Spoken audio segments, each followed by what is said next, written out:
लखन लखेउ रघुवंश मणिउ ताकेउ हर को दंड, अपुलकी गात बोले बचन, चरण चाप ब्रह्मांड।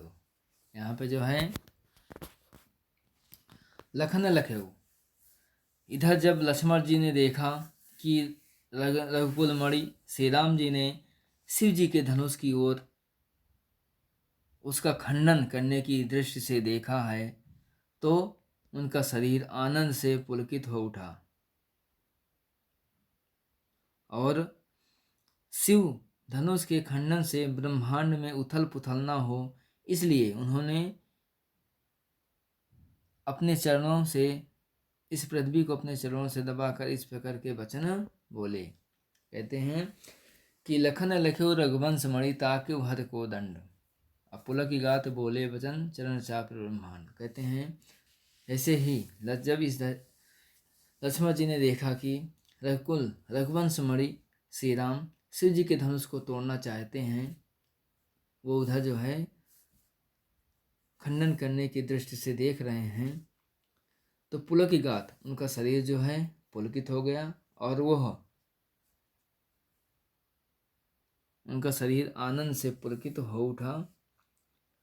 फिर चरण चाप ब्रह्मांड, फिर अपने चरणों से इस संपूर्ण ब्रह्मांड को दबा लिया ताकि कोई उसमें उथल पुथल ना होने पाए, और फिर वह यह वचन बोले।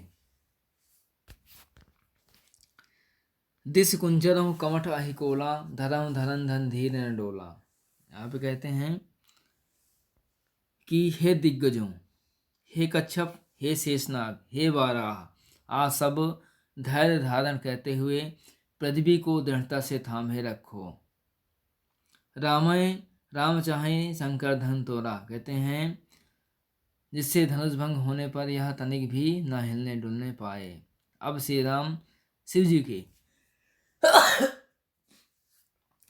जी के धनुष को तोड़ना चाहते हैं। हो सजग सुनी आयो मोरा। कहते हैं आप जो है मेरी आज्ञा सुनकर आप सावधान हो जाइए। चाप समीप राम जब आए, प्रभु श्री राम जो है जैसे ही उस धनुष के समीप आए, नर नारिन सुर सुकत मनाए। सभी स्त्री पुरुष जो है देवताओं को मना रही हैं। सब कर संशय और वज्ञानी। कहते हैं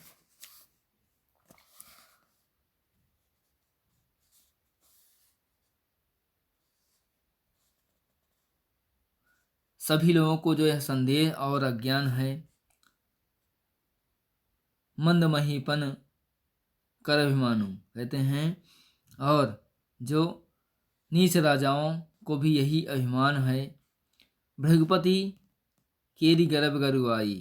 कहते हैं परशुराम के गर्भ की गुरता,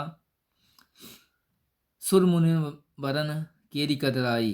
देवता और श्रेष्ठ मुनियों की कातरता भय सिय कर सोचू, जनक पछतावा। सीता जी की सोच, जनक का पश्चाताप, रानिन कर दारुण दुख दावा, और उनके रानियों के दारुण दुख का दावा नल, शंभुचाप बोहित बढ़ पाई। कहते हैं ये सभी शिव जी के धनुष रूपी बड़े जहाज को पाकर चढ़े जाई सब संग बनाई। सभी एकजुट होकर उस पर जा चढ़े, और राम बाहुबल सिंधु अपारू, चाहत पारू नहीं को कड़हारू। और यह श्री राम के बाहुबल रूपी अनंत समुद्र के पार जाना चाहते हैं,